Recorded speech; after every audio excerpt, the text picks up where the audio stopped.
నమస్తే, welcome to our channel. నేను సిరి. ఢిల్లీ సాక్షిగా జగన్ పైన ఇంకా కుట్రలు జరుగుతున్నాయా అంటే అవునని అనిపిస్తుంది. అయితే ఈ కథకు సంబంధించి మనకి ఇంకా క్లుప్తంగా వివరించడానికి మనతో పాటు ఉన్నారు ప్రముఖ సీనియర్ జర్నలిస్ట్ జగదేవ్ గారు. నమస్కారం సార్. నమస్తే అండి. సార్, జగన్ పైన కుట్రలు జరుగుతున్నాయి అని చెప్పేసి, అంటే ఇంకొంచెం ఎలక్షన్స్ లేట్ అయితే తనకు మైనస్ అయ్యే ఛాన్సెస్ ఉన్నాయి కాబట్టి ఇంకొంచెం లేట్గా ఎలక్షన్స్ వస్తే బాగుండు అని చెప్పేసి కొందరు మోడీ గారికి సజెషన్స్ ఇస్తున్నారని చెప్పి మనకి వార్తలు వస్తున్నాయి. ఇందులో వాస్తవం ఉందంటారు?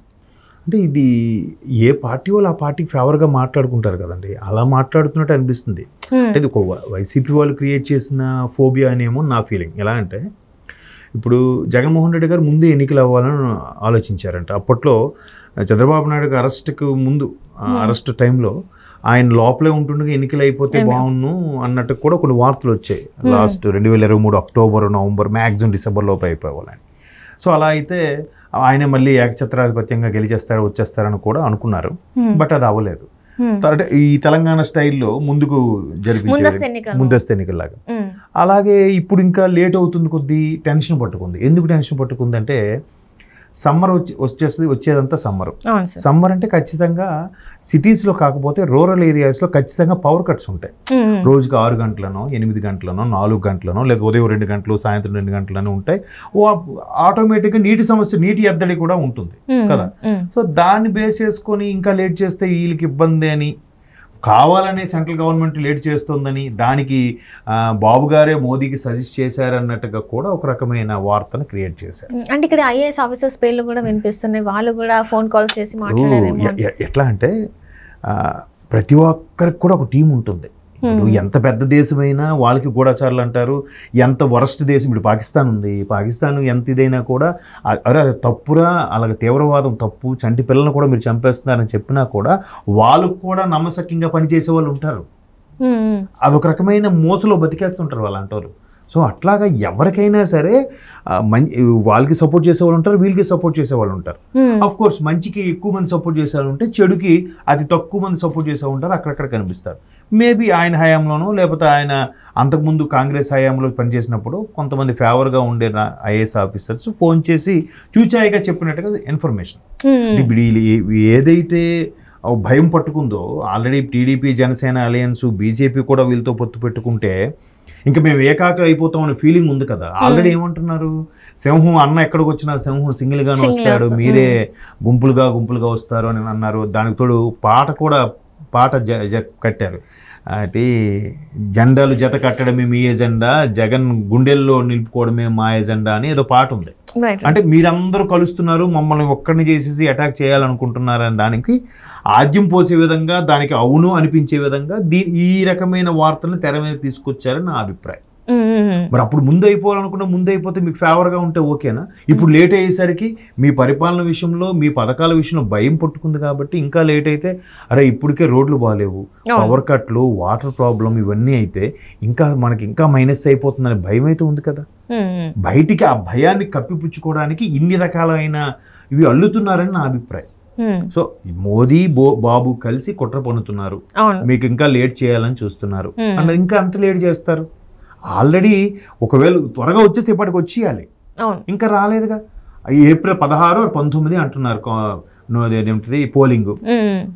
ఏప్రిల్ 16, 19 అంటే కనీసం ఒక 40 రోజులు 30 రోజులు ముందైనా రావాలిగా నోటిఫికేషన్. అంటే మార్చి 2nd week లో గట్రా వచ్చేసే ఛాన్స్ ఉంది కదా. ఇంకా పొడిగిస్తే మేకల కనీసం 45 రోజులు ముందు కదా. అప్పుడు ప్రభుత్వము ప్రమాణ స్వీకారం చేసిన దానికి కనీసం 45 రోజులు ముందు కదా ఇవన్నీ చేసేసి మళ్ళీ నోటిఫికేషన్ ఇవ్వాల్సింది. మరి ఇంకా దగ్గర పడితే ఇంకేం చేస్తారు? మరీ దారుణంగా మేలో అయితే పెట్టరు కదా సెంట్రల్ గవర్నమెంట్. అంటే వీళ్ళకి అనుగుణంగా, వీళ్ళకి ఫేవర్గా ఉండడం కోసం ఈ విధంగా మార్చుకుంటున్నారు. అంటే జగన్ ఒక్కడిని చేసేస్తారు, మళ్ళీ జగన్ అరెస్ట్ చేసేస్తారంట, జగన్ కావాలనే జగన్ మీద కుట్ర పన్నుతున్నారు, కావాలని ట్రై చేస్తున్నారు. మరి వీళ్ళకి సానుభూతి రావాలి కదా. అదే మొత్తం మళ్ళీ సానుభూతితోని లాస్ట్ ఎలక్షన్స్ ఎట్లయితే గెలిచారో ఇప్పుడు కూడా అదే సెంటిమెంట్ ని మళ్ళీ ఇక్కడ చేస్తున్నారు అనుకోవాలి. ఎస్, ఎందుకంటే చంద్రబాబు గారికి ఎప్పుడైతే చంద్రబాబు గారిని అరెస్ట్ చేశారో వాళ్ళు అనుకోలేదు చంద్రబాబు గారికి ఎంత క్రేజ్ పెరిగిపోతుంది, ఈ సానుభూతి పెరిగిపోతుంది, ఎంత ఇమేజ్ వస్తుందని అనుకోలే. ఎందుకంటే గత ఎన్నికల్లో టీడీపీ పోలింగ్ పర్సంటేజ్ చూస్తే సుమారుగా 38-37% ఉండేది. జగన్మోహన్ రెడ్డి గారిది 42-44 వెళ్ళిపోయింది. అక్కడ పవన్ కళ్యాణ్ గారు విడిగా పోటీ చేయడం వల్ల ఆయనది ఒక 6% పోయింది కదా. ఇట్లాగే ఇతరులు అవి ఇవి ఇంకొక 2-3% పక్కన పెట్టండి. ఎప్పుడైతే చంద్రబాబు గారు అరెస్ట్ అయ్యారో ఒకసారి టీడీపీ శ్రేణులన్నీ యాక్టివేట్ అయిపోయాయో ఇప్పుడు ఆ పర్సంటేజ్ 42 to 44 వరకు వచ్చేసింది. మరోవైపు జనసేన ఓటింగ్ పర్సంటేజ్ కూడా 6 కాస్త 10 క్రాస్ అయిపోయేలా ఉందంటే ఇప్పుడు సర్వేల ప్రకారం. అంటే 12 to 15 మధ్యలో ఉండొచ్చు అని ఎక్స్పెక్ట్ చేస్తున్నారు. ఈవెన్ పవన్ కళ్యాణ్ గారు కూడా 12 to 15% మనకి యువత ఎక్కువ ప్రాధాన్యత, యువతలో ఎక్కువ మందికి ఓటు ఎక్కువ లేదు, మనం గెలిచే అవకాశాలు ఉంటాయా, ఎంతవరకు ఉన్నాయి, సో టీడీపీతో కలిసి వెళ్ళడమే కరెక్ట్ అని ఆయన మొత్తుకుని మొదటి నుంచి అదే చెప్తున్నాడు ఆయన. సో దాన్ని మళ్ళీ విడగొట్టడానికి వీళ్ళు ఇన్ని ప్లాన్లు వేస్తున్నారు. వాళ్ళతో వీళ్ళతో ఎందుకు వెళ్తారు.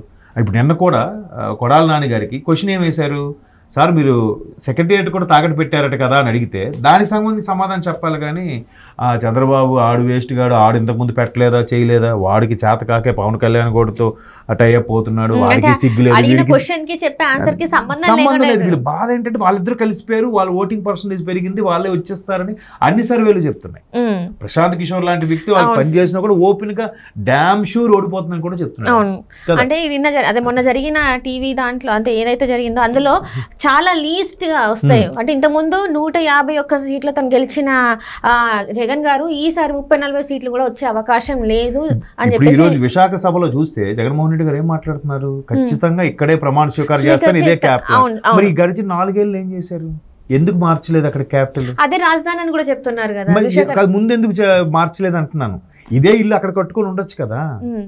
అంటే ఇప్పటి వరకు సంక్షేమ పథకాలు ఇచ్చి ఇంకా ముందు అక్కడ గెస్ట్ హౌస్లు ఉండమ్మా, అక్కడ R&B గెస్ట్ హౌస్లు ఉండు, లేదా గవర్నమెంట్ సర్క్యూట్ హౌస్ అని. అంటే ఇప్పుడు వచ్చే 10 ఏళ్లలో చెన్నై హైదరాబాద్ ని దాటేసి మరీ చేసేస్తాను నేను ఆంధ్రాని అని చెప్పేసి చెప్తున్నారు. అంటే సభలోనే తన నోటితో చెప్పింది అది. మీరు మొన్న కూడా వాళ్ళు ఐసీపీ మంత్రి ఒక ఆయన చెప్తున్నాడు, రాజమండ్రి కాకినాడ ట్విన్ సిటీస్ అవుతాయి. అంటే ఎట్లా అవుతాయమ్మా, అన్ని కిలోమీటర్లు రెండింటికి మధ్యలో 60-70 కిలోమీటర్ల డిస్టెన్స్ ఉంటే ట్విన్ సిటీస్ ఎలా అవుతాయమ్మా?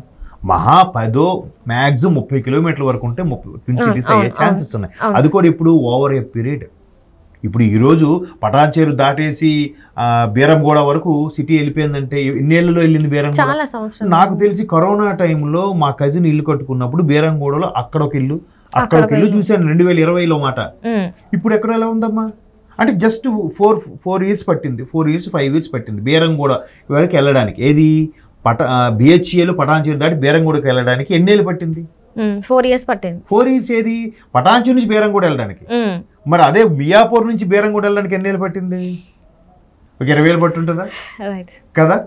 సో ఎన్ని కిలోమీటర్లకి వెళ్ళి ఇప్పుడు మియాపూర్ నుంచి బీరంగూడకి ఎన్ని కిలోమీటర్లు ఉంటుంది? ఓ 10 కిలోమీటర్లు ఉంటుంది. ఈ 10 కిలోమీటర్లు వెళ్ళడానికి ఎన్నేళ్ళు పట్టింది? 20 years పట్టింది.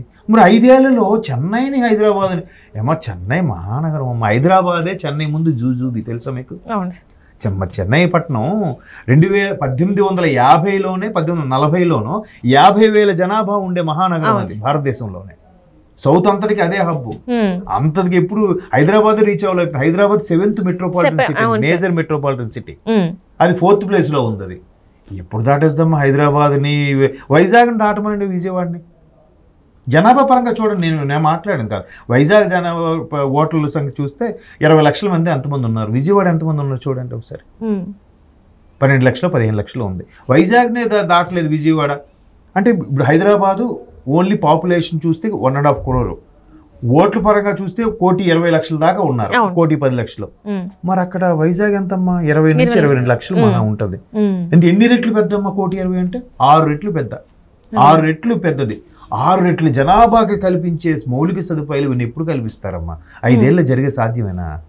మళ్ళీ మసిపూసి మారేడుగా చెప్పే ప్రయత్నం ఖచ్చితంగా చెప్తున్నారు కదా సార్. ఇప్పుడు మీరు ఆ సభ అయితే మీరు చూసే ఉంటారు, ఆయన ఇచ్చిన స్పీచ్ లో చూసారు. చెప్పకపోతే వీడికే నమ్మకం లేకపోతే మమ్మల్ని ఏమిందంటాడని అనేస్తారు కదా, అలా చెప్తారు ఖచ్చితంగా ఇక్కడికి. అండ్ ఇంకొకటి విజయసాయి రెడ్డి గారు కూడా చెప్పారు, ఎంపీగా తన నెల్లూరు నుంచి పోటీ చేస్తున్నారు కాబట్టి సంక్షేమ పథకాల వల్ల ఇక్కడ జరిగిన అభివృద్ధి వల్ల ప్రజలు అయితే చాలా సంతోషంగా ఉన్నారు. సో జగన్కి ఎట్లాంటి డోకే లేదు, ఈసారి కూడా జగన్ ప్రభుత్వమే వస్తుందని చెప్పి తను కూడా ఒక టీవీ లేకపోతే ఎలా చెప్తారు చెప్పండి? అలా చెప్పుకోవాలి, తప్పదు. ఖచ్చితంగా మేమే వస్తాం. మా తిరుగులు బీఆర్ఎస్ వాళ్ళు ఏమన్నారు, మాకు కాంగ్రెస్ బీజేపీ పోటీయే కాదు, ఆ రెండూ కొట్టుకుంటున్నది 2వ 2nd ప్లేస్ కోసమే, మాది గవర్నమెంట్ పక్కా అన్నారు కేటీఆర్ గారు. ప్రతి ఇంటర్వ్యూకి వెళ్ళి ఇచ్చి కూడా. అంటే ఇప్పుడు చంద్రబాబు గారు అరెస్ట్ గురించి వ్యాఖ్యలు చేసిన తర్వాత దాన్ని కవర్ చేయడానికో ఇంకే విధంగానో ఎన్నికల ముందు ఎందుకు బ్యాడ్ అయిపోతాం మనం, అన్ని ఛానల్స్కి ఇంటర్వ్యూ ఇచ్చారా? ఆ ప్రతి ఛానల్లో కూడా ఏమని చెప్పారు తెలుసా? మాది పక్కా కన్ఫర్మ్, సెకండ్ థర్డ్ ప్లేస్ల కోసం ఆ రెండు కొట్టుకుంటున్నాయి, మా బీఆర్ఎస్ గవర్నమెంట్ వస్తుందని చెప్పాడు. ఏమైంది? ఎవరిదో చెప్పుకోవాలి కదా. కాబట్టి అలా చెప్తారు. దీనికి ఏంటంటే మళ్ళీ అరే జగన్మోహన్ రెడ్డి సింగిల్గా వెళ్తున్నాడు వెనుక సానుభూతి క్రియేట్ చేయడం కోసం. ఎందుకంటే ఆల్రెడీ పథకాలు తప్ప ఇంకేమీ లేదు, ఉద్యోగాలు లేవు, ప్రాజెక్టులు లేవు, అభివృద్ధి లేదు, ఏమీ లేదు. పథకాలు కూడా ఎంతమంది రీచ్ అవుతున్నాయి? ఇద్దరికి ఒక ఆధార్ లింక్ చేసిందంటే ఒక పథకం వస్తే ఇంకో పథకం కట్టు, 1వ తేదీ లేకపోతే పెన్షన్ కట్టు, ప్రతిదీ కూడా అలాగే ఉంది. ఇంక మరేం మాట్లాడతాం? అంటే అన్ని కరెక్ట్గా జరుగుతున్న సంక్షేమ పథకాల విషయంలో అయితే చాలా మంది ఆనందంగా ఉన్నారని ఇప్పటివరకు అయితే తెలిసింది. అంటే మాట్లాడుతున్నారు, వాళ్ళు మాట్లాడుతున్నారు, నేతలు మాట్లాడుతున్నారు, ప్రజలు ఎక్కడ మాట్లాడుతున్నారు? మొన్న ఒక ఆవిడ ఇలాగే మాట్లాడుతుంది, ఏంటి బాబు ఇన్ని రేట్లు పెంచేసి ఇవన్నీ చేశారంటే వెంటనే అక్కడ 10 మంది కూడా ఇలాగే మాట్లాడి ఒక వైసీపీ కార్యకర్త వచ్చి ఇక్కడ జరిగింది కదమ్మా నువ్వు ఎలా మాట్లాడతావు ఏంటంటే వెంటనే ఆవిడ కరిచేసింది దాన్ని. నువ్వేం మాట్లాడు, నువ్వు ఒకటి గురించి తెలుసు అంటే వెంటనే మిగతా వాళ్ళు కూడా వచ్చి ఊరుకో నువ్వేం అలా మాట్లాడుతున్నావు అని చెప్పి వాడిని అంటారు. కాబట్టి వీడియో చూడండి, ఒక మహిళ ఎండగట్టేసింది వైసీపీ ప్రభుత్వాన్ని. మరి ఎవరు అంత పబ్లిక్ ఎలా మాట్లాడగలుగుతుంది? అందరి అభిప్రాయం అదే కాబట్టి మాట్లాడగలుగుతుంది. ఒకవేళ ఆ అభిప్రాయం ఆవిడ ఒక్కడదే అనుకోండి, బాబు చూస్తే నన్ను తిడతారు బాబు అని అనుకుని ఉంటుంది. అంత ఓపెన్గా ఎలా మాట్లాడేది సామాన్య? Yes, exactly. కాబట్టి దానికి సానుభూతి కోసం ఇవన్నీ క్రియేట్ చేస్తున్నారని నా అభిప్రాయం తప్ప మోదీ బాబు కొట్టరేం కాదు ఇది. Thank you so much sir. Thank you.